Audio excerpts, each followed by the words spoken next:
드렸습니다. 오늘은 사순절 5번째 주일입니다. 다음 주는 종료 주일이고요. 또 고난 주간이 또 시작이 됩니다. 우리가 주님의 고난을 생각하면서 우리가 주님이 걸어가신 길과 또 주님이 우리에게 보여주신 이 사랑의 길을 보면서 우리가 어떻게 하면 믿음으로 승리할 수 있을까라는 그런 생각을 참 많이 합니다. 오늘 말씀의 제목처럼요, 고난을 통과하기라는 건데, 우리가 이 고난을 통과하기 위해서 필요한 여러 가지 일들, 그리고 하나 주님께서 우리에게 보이셨던 이 사명들이 얼마나 큰가를 바라보면 이제 우리가 주님과 함께 동행하는 것, 그것이 참 은혜이자 축복임을 우리가 깨달을 수 있는 것처럼 그런 믿음으로 온전히 걸어가는 귀한 성도 될 수 있길 간절히 축원합니다. 우리가 고난을 생각하면서 가장 생각나는 인물, 우리가 여러 성경 많은 인물들이 있지만요, 욥을 보게 됩니다. 욥을 보게 되면 욥은 고난 속에서 하나님께 꼭 물어봅니다. 하나님, 왜 저에게 이렇게 고통과 또 이런 시험과 환난을 주십니까? 라고 그러면서 하는 말이, 하나님, 제가 얼마나 하나님께 열심을 다했는데 제가 왜 이런 고난을 당해야 됩니까? 라고 하나님께 묻습니다. 그 물음에 대해서 하나님은요, 도리어 욥에게 다시 질문을 던집니다.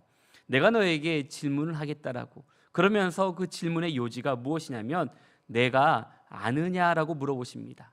그리고 또한 내가 할 수 있느냐라고 물으십니다. 하나는 무엇입니까? 우리 인간의 지식과 지혜의 한계를 깨닫게 해주시고, 또 하나는 인간의 능력의 한계를 깨닫도록 만들어 주십니다. 이 두 가지를 보면 하나님께서 우리에게 얼마나 이런 질문을 통해 우리가 나아갈 수 있는지에 대해서 분명하게 말씀해 주고 계십니다. 인간은 알지 못하고 할 수 없지만 누가 하십니까? 하나님께서 행해 주십니다. 이 질문 속에 욥은요, 깊은 회개와 하나님의 크심을 온전히 경험하는 은혜의 시간을 갖게 됩니다. 욥의 이 고난의 이유를 물었지만 고난의 이유는 우리의 한계를 넘어 있는 것임을 깨닫고 나서, 고난의 이유는 인간의 알 수 없는 영역이지만 모든 고난은 다 하나님의 손에 있다라는 그 믿음을 깨닫게 됩니다. 오늘 여러분이 당하는 고난 가운데 우리가 무엇이라 고백할 수 있겠습니까? 고난에 대해서 하나님의 해답은 문제 해결이 아니라 무엇입니까? 하나님이 우리 가운데 임재함을 경험하라고 말씀하십니다. 우리의 모든 고난은 하나님의 손 안에 있음을 신뢰할 때 우리가 이 고난에 대하여 우리의 자세들이 달라지는 것처럼, 우리가 하나님을 신뢰하며 온전히 나아갈 때 주님과 동행하는 믿음의 성도가 될 수 있길 간절히 축원합니다. 그럼 우리는 이 주님의 고난에 대해서 얼마나 잘 알고 있습니까? 먼저 주님의 고난의 의미, 또 십자가의 의미, 그것을 무엇인지 다시 한번 깨닫게 되면, 예수님이 고난 속에서 우리가 감당할 수 있는 믿음의 분량들을 더욱더 커져갈 수 있고, 또한 우리의 은혜들이 더욱더 하나님의 충만한 은혜가 우리 가운데 임할 줄로 믿습니다. 그래서 이러한 믿음을요, 예수님이 그 믿음을 이어서 사도들에게 증거해 주었고, 그 사도들도 예수님의 생애의 고난과 부활의 증인이 되어서 오늘 우리까지 그 은혜들이 증거되어지고 또한 전달되어져서 오늘 또한 우리도 그 고난에 참여하는 축복들을 우리 가운데 부어주신 줄로 믿습니다. 그렇기 때문에 우리가 예수를 잘 믿고 따르면 우리들도 사도들의 믿음과 초대교회 성도들의 믿음을 우리가 바라봄을 통해서 온전한 믿음의 길을 걸어갈 수 있는 힘을 부어주실 줄로 믿습니다. 그래서 예수님이 우리가 공생의 기간 동안의 사역을 보면 그렇습니다. 주님의 사역은요, 늘 먼저 기도로 시작합니다. 마가복음 1장에 보면 새벽 미명이라고 표현합니다. 그리고 한적한 곳에 가서 기도하셨다라고 표현합니다. 또한 마태복음 14장 23절에 보면 그렇습니다. 무리를 보내는 후신 후에 뭘 하셨냐면 혼자 기도하러 땅에 산에 올라가셨더라고. 거기 머물려 혼자 계셨다라고 표현하고 있습니다. 우리 마가복음 1장과 마태복음 14장에 보면 한적한 곳에 가시는데 언제 가십니까? 바로 해가 뜨기 전 새벽과 또 저녁 저물 때 한적한 곳에 가셔서 혼자 기도하셨던 주님의 그 기도, 바로 예수님은 새벽과 저녁에 한적한 곳에서 충분하게 기도하시는 것을 제자들에게 보여주셨습니다. 주님은 늘 기도로 시작해서 기도로 마무리하는 삶, 어쩌면 우리가 시작과 마무리를 어떻게 해야 되는지를 분명하게 보여주십니다. 초대교회 성도들도 주님의 습관에 따라 기도하고 유대인의 율법에 따라서 늘 하루에 3번씩 기도하는 것을 놓지 않았습니다. 오늘 말씀을 보면서 참 우리도 마찬가지입니다. 우리나라가 그래도 예수님의 기도 습관에 가장 우리가 합당하게 신앙생활하는 게 우리나라가 아닌가 싶습니다. 왜 그렇습니까? 우리나라는요, 새벽 기도가 있습니다. 외국 나가면 새벽 기도가 별로 없습니다. 왜냐하면 모이기가 힘들어요. 그래서 매일 아침 새벽마다 우리가 새벽 기도회가 있고, 수요일 날은 또 무엇입니까? 하루의 중간을 점검하는 은혜의 시간을 주어서요, 수요 예배도 있습니다. 금요일은 또 어떤 날입니까? 금요 기도회를 통해서 우리가 한 주간에 우리의 잘못도 고백하고, 또 우리가 죄를 고백하고, 또 우리가 주일을 준비하면서 더욱더 마음의 결단을 갖는 시간, 그래서 금요 기도회도 있습니다. 그리고 주일날도 한 번 드리는 게 아니라 주일날 예배도 있고 찬양 예배도 있습니다. 여러 예배들을 통해서 우리가 더욱더 하나님께 우리가 얼마나 가까이 가는지, 우리나라 그래도 예수님의 기도의 습관을 쫓아서 가는 그런 은혜의 모습을 주셨는데 우리는 어떻게 신앙생활하고 계십니까? 오늘 이런 기도를 통해서 우리가 늘 주님 앞에 나와 예배하고 기도하는데 어려움이 우리 앞에 늘 있습니다. 주님, 왜 우리가 이런 고난을, 이런 어려움을 우리 가운데 주십니까? 라고 우리가 주님 앞에 얼마나 푸념하고 우리가 얼마나 울면서 기도할 때가 많이 있습니까? 이 고난들도 마찬가지입니다. 우리 사도들뿐만 아니라 초대교회 성도들에게도 동일하게 이러한 어려움을 당하게 됩니다. 특별히 사도행전을 보면 하나님의 뜻을 이루기 위해서 겪는 모든 영적인 수많은 시련들을 보면서 어떻게 그런 믿음을 간직할 수 있을까? 돌아보면 우리의 믿음이 얼마나 부족한가를 돌아볼 때가 참 많이 있습니다. 초대교회 성도들과 사도들은요, 하나님의 역사를 위해서 많은 사람들 앞에 조롱을 당하고, 또한 선한 일을 하다가 옥에 갇히고 믿음을 지키려다 순교를 당하며, 또한 모든 고난이 다 하나님의 뜻을 이루기 위해서 겪는 고난이라고 고백하면서 매일매일 주님께 나아가 감사하는 믿음의 성도들을 보면서 참 우리가 부끄럽고 우리가 얼마나 편하게 신앙생활 하는지를 돌아보게 됩니다. 그렇다면 사도행전의 이 고난은 어디에서부터 시작이 될까요? 이 고난은요, 사도행전 1장에 나타납니다. 우리 오늘 본문 읽은 1절부터 3절까지 말씀 우리 한번 다 같이 한번 보겠습니다. 데오빌레오, 내가 먼저 쓴 글에는 무릇 예수께서 행하시며 가르치시기를 시작하신부터 그가 택하신 사도들에게 성령으로 명하시고 승천하신 날까지의 일을 기록하였노라. 그가 고난 받으신 후에 또한 그들에게 40일 동안 그들에게 보이시며 하나님 나라의 일을 말씀하시니라. 아멘. 오늘 이 말씀을 보면요, 사도행전의 저자 누가는요, 이제 누가복음을 끝내고 사도행전을 쓰면서 예수님의 생애에 일어난 모든 이적과 기적들에 대해서 자세하게 적었습니다. 그리고 나서 이 땅에 바로 이 복음이 어떻게 전파되어지는가, 이제 그 복음이 예수님이 십자가에 달려 돌아가시고 부활하시고 승천하신 후에 어떻게 이 복음들이 전파되어지는가를 사도행전을 통해서 간증하고 있습니다. 오늘 누가복음은 3절에서 누가는 3절에 보면 그렇습니다. 어떻게 표현하고 있습니까? 예수님의 생애의 주제, 바로 예수님의 십자가와 부활을 통해 나타나는 하나님의 나라의 일을 증거했다라고 말씀하십니다. 그런데 이 많은 사역 중에 가장 먼저 강조한 사역이 바로 십자가의 고난입니다. 오늘 1장 3절에 보면 뭐라고 시작하고 있습니까? 그가 고난 받으신 후라고 분명하게 말씀해 주십니다. 이 말씀을 통해서 사도들의 고난은 바로 예수 그리스도의 고난에서 시작되었고, 그 고난을 바로 사도들에게도 또 동일하게 임했고, 이것이 초대교회 성도들에게도 이 고난이 동일하게 임하는 것을 분명하게 강조하고 있습니다. 오늘 우리가 사순절을 보내면서 우리가 주님의 십자가를 바라보면서 우리가 예수님이 받은 고난은 우리에게 어떤 의미가 있을까? 우리가 한번 돌아봐야 됩니다. 매년 우리가 맞이하는 이 사순절과 부활절을 보면서 그냥 우리가 매년 절기를 지키는 것처럼, 우리가 매년 행사처럼 돌아보는 것이 아니라 오늘 우리에게 주님께서 보여주신 이 고난이 우리에게 어떤 의미가 있는가를 돌아보면 우리가 온전한 마음으로 주님께 한 발 한 발 더 나아가는 힘과 은혜를 우리 가운데 부어주실 줄로 믿습니다. 그건 첫째로는요, 고난을 알고도 이겨냈습니다. 사도 바울은요, 이 고난을, 예수님도 마찬가지지만요, 이 고난을 알고도 이겨냈습니다. 우리가 이 고난을 안다라는 것은 참 두렵습니다. 여러분, 앞으로 1시간 뒤에 교통사고가 날 겁니다 라는 딱 이야기를 들었어요. 여러분, 그 말을 들으면 어떤 마음이 들까요? 나가지도 못해요. 오늘 하루는 그냥 집 밖을 나가지 않겠다. 1시간 뒤인데 1시간만 참으면 되겠지라는 그 두려움이요, 우리 마음속에 엄습하면 아무것도 못합니다. 그런데 주님은 어떻습니까? 우리가 이 주님께서는 이 고난, 그 고난을 알면서도 당했을 때 그 마음이 어떤 심정이었을까? 바로 즉흥적으로 당하는 고난이 아닙니다. 오래전부터 예고되었던 고난을 말씀하십니다. 그래서 마태복음 17장 12절에 보면요, 내가 너에게 말하노니 엘리야가 이미 왔으되 사람들이 알지 못하고 의무로 대우하였도다. 인자도 이와 같이 그들에게 고난을 받으리라 하시니라고 말씀해 주고 있습니다. 바로 이미 엘리야 시대부터 이 이야기가 있습니다. 구약에서부터 주님께서 오심에 대해서, 고난 당하심에 대해서, 십자가에 달려 돌아가심에 대해서 말씀하셨습니다. 이러한 사역들 가운데 이 고난을 통해서 모든 사역들이 완성되어져 가는 그 길, 주님은 그 길을 알면서 걸어갔을 때 얼마나 어렵고 힘들었을까?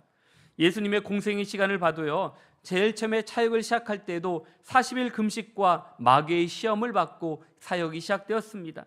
이 땅의 수많은 시험들 속에서도 때로는 어렵지만 묵묵하게 견디며 걸어가셨던 주님의 그 마음, 그리고 십자가에 달려 돌아가시 전에도 겟셋마네 동산에서 묵묵히 기도하시며, 또한 로마 병정에게 끌려갔을 때 또 십자가의 그 길을 묵묵하게 감당하셨던 주님의 그 마음, 고난 없이는 영광이 없는 것처럼 예수님의 생애를 통해서 가르쳐준 이 구원의 은혜는 이 고난의 십자가를 분명히 알고 있지만 그것을 당당하게 임하셨던 주님의 그 마음을 우리가 안다라면 그 고난이 얼마나 어려운지, 또 그 고난을 통해서 우리에게 무엇을 말씀해 주신지를 분명히 알 수 있습니다.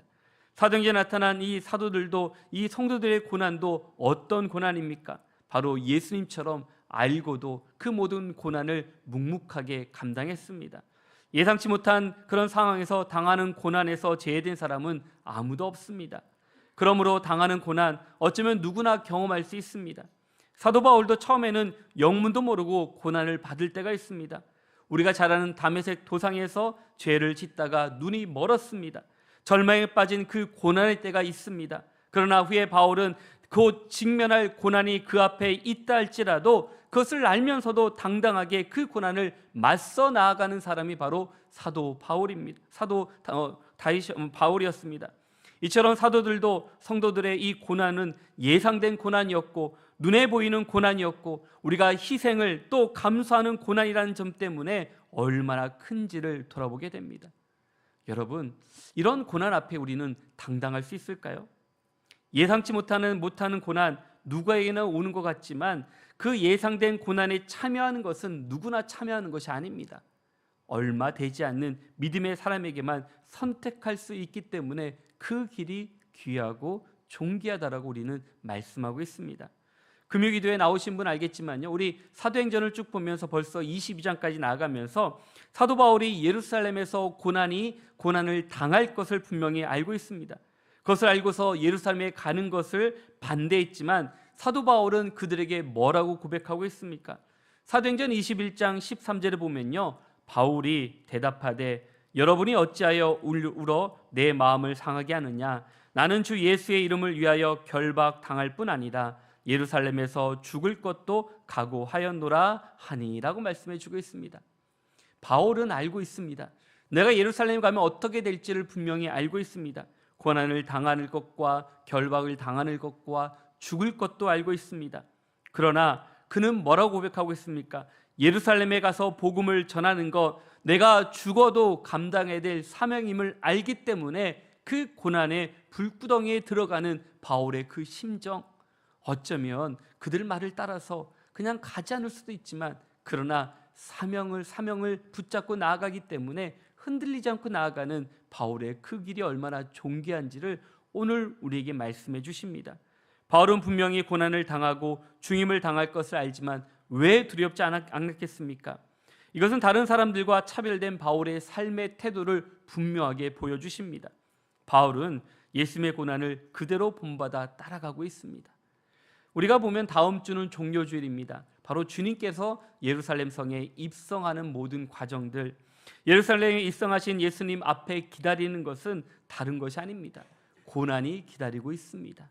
예수님이 며칠 후에 반대자들에 붙잡혀서 고난을 받고 죽을 것을 알면서도 예루살렘을 향해 걸어가신 주님의 모습, 하나님이 주신 사명을 완성하기 위해서 십자가를 지는 것을 마다하지 아니하고 그 십자가의 길, 골고다의 길을 걸어가신 주님의 크신 사랑을 분명하게 보여주십니다. 오늘 예수님의 모습을 보면 사도 바울의 모습도 동일하게 나타납니다. 알면서 당하는 그 고난 얼마나 힘들고 어렵겠습니까? 마음의 갈등이 없다라는 건 그거는 거짓말입니다. 주님도 겟세마네 동산에서 분명히 기도했잖아요. 이 잔을 나에게서 거둬달라고.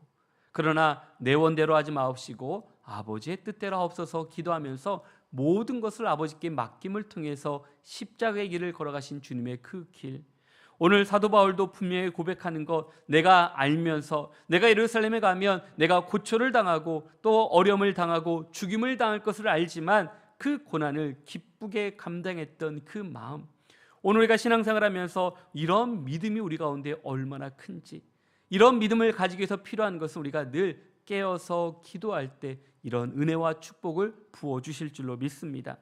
그래서 우리가 교회에서 봉사하고 또 봉사할 때 가장 중요한 게 무엇입니까? 다른 사람을 섬겨야 될 줄 알아야 됩니다. 그리고 가장 우리가 먼저 해야 될 것은 내가 무엇을 하든지 주님을 위해서 크게 쓰임받는 일꾼임에 대해서 자부심을 가져야 됩니다. 더 많은 시간과 땀, 때로는 물질의 손해가 있을 걸 알면서 띄어드리는 그런 헌신, 그것이 바로 하나님을 향한 칭찬받는 은혜의 기름을 분명히 말씀해 주십니다. 내가 조금 손해볼 생각이 없고 우리 그리스도 안에서 고난에 더 이상 동참하지 않는다라면 우리는 진정한 일꾼이 될 수 없습니다. 우리가 자는 바리새인과 서기관들은요, 많은 물질을 아낌없이 시불조로 바치면서 대신 명예를 얻었습니다.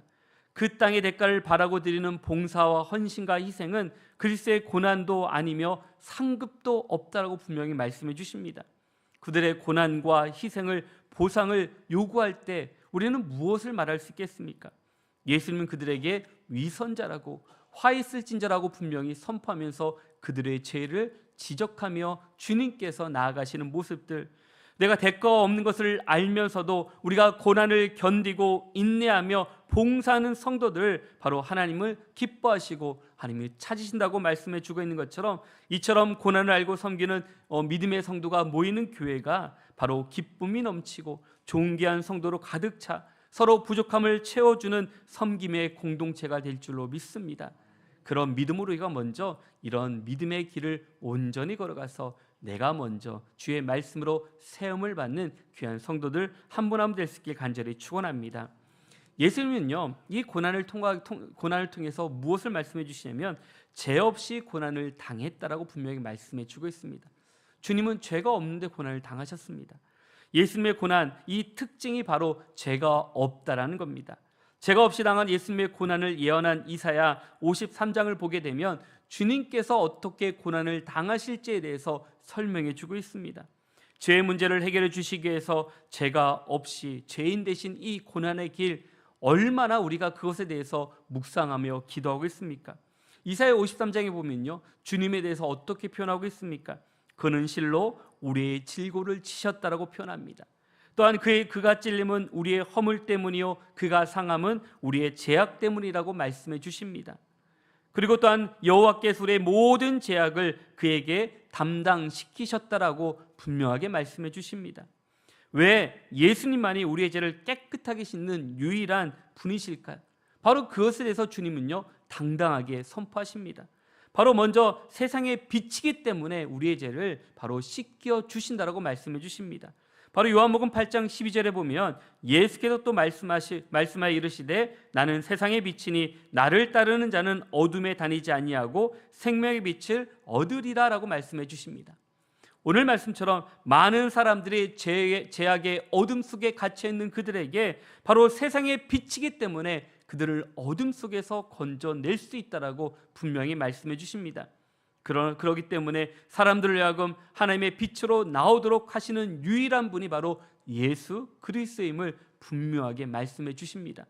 또한 두 번째로 온전한 길이기 때문에 바로 우리의 구원이 되십니다. 바로 요한복음 14장 6절 말씀에 보면 예수님이 천국에 이르는 유일한 길이라고 가르쳐 주었는데, 바로 요한복음 14장 6절 말씀에 보면 예수께서 이르시되 내가 곧 길이요 진리요 생명이니 나로 말미암지 않고는 아버지께로 올 자가 없느니라라고 말씀해 주십니다. 세상 모든 사람들이 사망의 길을 벗어나 구원의 길을 갈 수 있는 유일한 방법, 바로 우리에게 가르쳐 주신 그 길을 걸어가는 자녀들에게 온전한 길을 열어주시겠다라고 약속해 주십니다. 죄를 씻고 생명에 이르는 유일한 길, 바로 하나님께서 예수 그리스도를 통해서 그 길을 열어주셨다라고 말씀해 주십니다. 또한 세 번째로 보면요, 유일한 문이기 때문에 그렇습니다. 유일한 문이 무엇입니까? 요한복음 10장 7절에 보면요, 예수님을 어떻게 표현합니까? 양의 문으로 표현합니다. 우리 요한복음 10장 7절 말씀 한번 다 같이 한번 보겠습니다. 그러므로 예수께서 다시 이르시되, 오늘 말씀해 보면요, 주님께서 왜 이 문이란 유일한 문이라고 표현하고 있습니까? 여러 문의 이야기 있습니다. 바로 양의 문도 있고 생명의 문도 있습니다. 바로 우리가 생명의 문에 들어오기 원하는 모든 사람들에게 열려있는 문, 그것이 바로 요한계시록 3장 20절 말씀처럼요, 볼지어다 내가 문 밖에 서서 두드리오니 누구든지 내 음성을 듣고 문을 열면 내가 그에게로 들어가 그와 더불어 먹고 그는 나와 더불어 먹으리라 라고 약속해 주셨습니다. 바로 이와 같이 예수님만이 우리의 죄의 문제를 해결할 수 있는 유일한 분이시기 때문에 바로 주님께서 그 고난을 감당하셨습니다. 죄 없으신 예수님처럼 사도들과 초대교회 성도들도 죄 없이 죄인들의 법정에 끌려가서 옥에 갇히고 죄 없이 형벌을 받았습니다.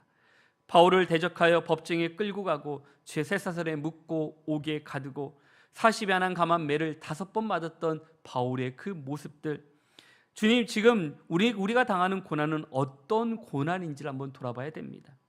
내가 잘못해서 당하는 고난인지 아니면 하나님께서 우리에게 주신 이 고난인지를 구별해야 됩니다. 개인적인 삶의 잘못과 실수로 당하는 고난은요, 예수님의 죄 없이 당하는 고난과 사도행전의 고난과는 분명히 다릅니다. 내가 실수로 겪는 시련, 이런 고난, 이 고난을 우리가 거룩한 고난과는 혼돈해서는 안 됩니다. 만약 내가 지금 실수라면 어떻게 해야 될까요? 그것은 간단합니다. 회개하고 돌이키면 됩니다. 그러면 주님께서 좋으신 분이기 때문에 우리의 모든 죄를 다 사해 주신다라고 약속해 주셨습니다. 하나님의 진노와 채찍을 돌이키는 유일한 방법이 바로 회개이기 때문에 우리가 회개하는 자의 기도를 분명히 응답해 주십니다. 그런데 우리가 예수님 때문에, 또 교회 때문에, 또 봉사 때문에 전도하다가 또 선한 일을 하다가 우리가 고난받을 때가 왜 없습니까? 그럼 오히려 우리는 어떻게 될까요? 그런 문제와 어려움을 만났을 때 오히려 기쁘게 생각하는 성도들이 되어야 됩니다. 복음을 위해 더 수고하는 일, 더 낮아지고 더 힘든 일이 있으면 오히려 더 기뻐하며 주님께 나아가는 성도들, 바로 예수님처럼 하나님의 뜻을 이루기 위해서 당하는 고난, 우리가 보면 초대교회 성도들이 믿음을 따를 때 당했던 수많은 고난들, 이것이 바로 축복의 표였기 때문에 당당하게 당했던 것처럼 오늘 우리도 예수님처럼 내 죄가 아닌 의를 위한 고난과 희생의 삶에 동참하는 우리 모든 믿음의 성도가 될 수 있길 간절히 축원합니다. 마지막 세 번째는요, 고난을요 우리 대신 감당했습니다. 주님께서 보여주신 것은요, 대신 감당해 주신 은혜가 우리 가운데 있습니다. 예수님이 당하신 고난은 바로 우리가 보면 왜 그렇게 어려움을 당했을까? 어쩌면 예수님께서 본인의 삶이 아닌 우리를 위해서 이 모든 것을 헌신하며 드려온 삶을 우리에게 보여주십니다. 예수님 우리 때문에 고난을 당하셨고, 우리 때문에 갈보리산에 오르셨고, 우리 때문에 생명을 내어주셨습니다. 하나님의 사랑이 예수님의 마음에 있었기에 주님은 자원하는 마음으로 우리를 대신해서 죽으신 주님의 놀라운 사랑, 이것이 바로 요한복음 3장 16절에 우리에게 분명히 말씀해 주십니다. 우리가 잘 아는 요한복음 3장 16절 말씀인데 우리 한번 다 같이 보겠습니다. 하나님이 세상을 이처럼 사랑하사 독생자를 주셨으니 이는 그를 믿는 자마다 멸망하지 않고 영생을 얻게 하려 하심이라. 아멘.